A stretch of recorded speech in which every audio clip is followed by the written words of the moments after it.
Okay. Oyo no mukulu Andere Yantange atwegeiseko. Mu ngeri n'endala ndinamu omukulu Kawuta ono akolanga assistant RDC. Ngeri Mwami Museveni jajire maiso kubanga ayongerayo ebifo mu buweereza obwa RDC.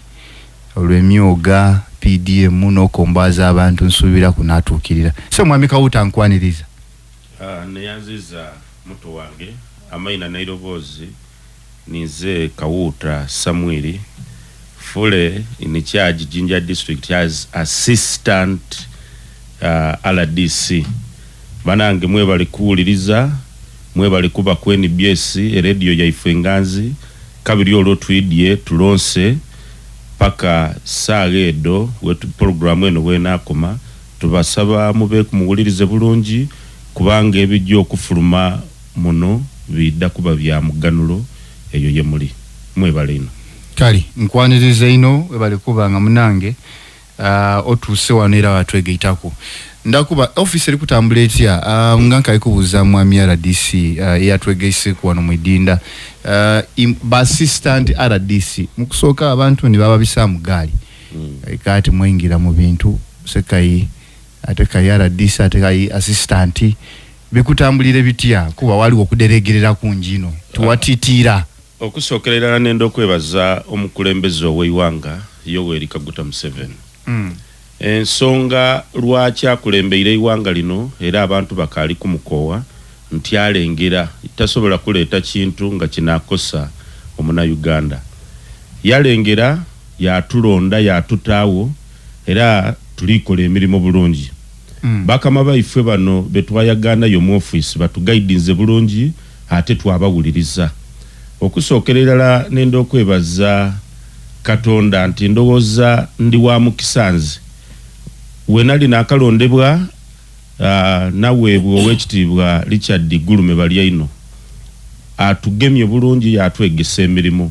we bamutweirewo ne bamuyizaano musite tweraliikirira nti kijaba kitya aye kabiri kyenkobye nti ndi wa mukisa baatuleetera kabiri abandi baganda baifwe ate balata baifwe Mwami Ntango ono ena kudama zenifwe alina kabiri kinene ino kyali kujanga atwongerako era ni mukama waifwe Mwami Magunda mulwaire aye yena twogerezao kasimu ya kugaidinga ati kola kire so office eri kutambula bulungi ino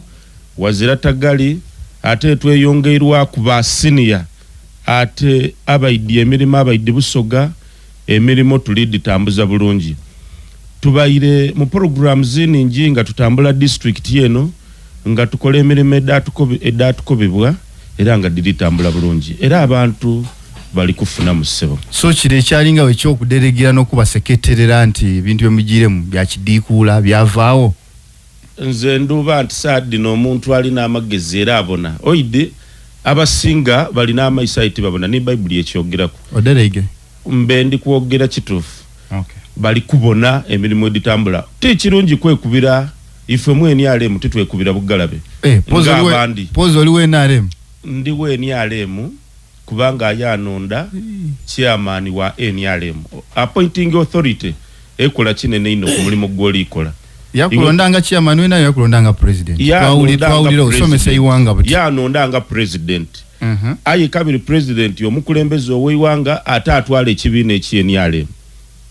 ekyo nenda kibekiriya era we tunakomenkeriza programu eno n'abamba kobeire nti mutavwa ku Yoweri Kaguta Museveni amateeka tigandikiriza kunonekeza muntu chembenjako bantu tigandikiriza kunonereza muntu chembenjaka anti ofuse dikula number 1 amateeka tigandikiriza otandise kayi kukuyega bululu ndichi kukobera nize nkirese amateeka tigandikiriza kunonekeza muntu yena kalulu aya amazima gene mba ku ekimpuda omuntu yakuwa ekintu nga nakulonze kabiri wadema kumwogerera so tuli mu take and give ekyo nomuzano gutulimu oba wabawe ekibawo oba bantu ala mu koti owekitibwa Yoweri Kaguta Museveni nga appointing authority ne yakuweiro okulia olina omususuta olina omusabira akalulu n'okobera abana Uganda ebirungi byali tukolera ensi yagitwere wala ino n'ebibonebwa ku biriwo nga tunajanga tubyogera oli ku mugati baba tesobola kwegaana kubanga niwe wano oli ku mugati sebo. Amina. Yes sebo. Kale webya migati webale kusebo kulya mugati era gulyose guli kuwomera engeri gyogwogereiremu. Kale yo ni mwami Kawuta atwegeiseku assistant RDC ali kukoba nti ensonga ye tava mu NRM wa mutwala mu kooti ajaji wagira paka kuulira bulungi. Asebo mwami Ntange from Fort Jinja chi ekyajiro bulungi Fort ekyakusanwisa era eidinda wano was it challenging okwiza ku butaka jo bayirwangalira okolerayo kuberi akati nze kyenda kuba wange bandi dinenda akolera lui oize wano also so akoba oti mukulu Kawuta commissioner akole ku ebyo kusomesa ekifo kya assistant RDC kyaliwo kuvaira bakimamulawo tibakimamula kyaja buje mu abeyance kyaja silent so bakikoze reinvigoration bakiziza buyaka so it ku inventing a new wheel era president yakikoze nti tuli mu panic mode. It is a constitutional office era chembenko banje omukulu yabakutengeta era babetanga ati mobilizer okuva mu office ya RDC mobilizer assistant RDC na nkobye mwene mobilizer wabale so tichiyaka nenza abantu bakitegere nti ba Mr. Kawuta bano tiba yaka ekyokubiri waliwo akanankani katono kati akawaya akaula public servant RDC nakali wako ni political mobilizer wa government yemu wairo buyinza. There is a very thin line nti buli muntu yena idio mugati gwe ruyichi ololi ku blue band bosiga mugati okuta kutoli mu kwa malo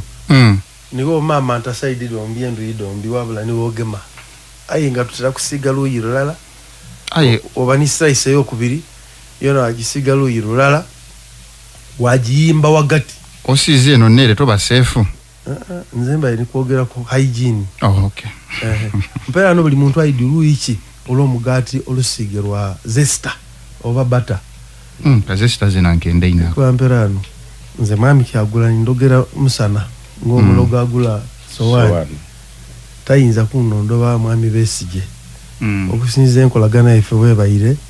emyaka jona je tubaye tuvuganya nabo kale baadada tini president Museveni akali kuida muntebe bata olugero baluwangawo ate ikongali yako bati mwina akuwa gowa so zena wombona not muri bana ba yero yangonzo omutima ayinze kuvaira tidio mami Kawuta yakyuka ku ayinze tikyuka ngaku kuva emyaka ejo inuma. Okay. Fort Poto okutambula kubona kwira kuwaya nali mpaya nsoma ku Mountain Renzoli ngati ndi kwenoko ndiba ku office e Karago ekire kyasutuka kyava ku Lusozi kyaida mu office kiti ayi yakwagana toli mu koti ni tayi kyalwa kukosa amadi gato neki ekibuga ky'engoga wakote na amadi goli kwenda okusenesa oboli awo wayenda kugasuya ku memali byona mbibwoine mu nsozi eyo yembaire nabona ku ebintu ebyendawulo era ndi kulowooza nti omukisa guno omukulembeze gwe yampa okutambula nasookera iganga na Fort Poto butinaiza mu idinda kikyeniza okwogera ku nti Uganda eno njibona oti nendala kubanga nali wano nankomedi yambuza ekibuzo kirala ekyabasoga bakiwulira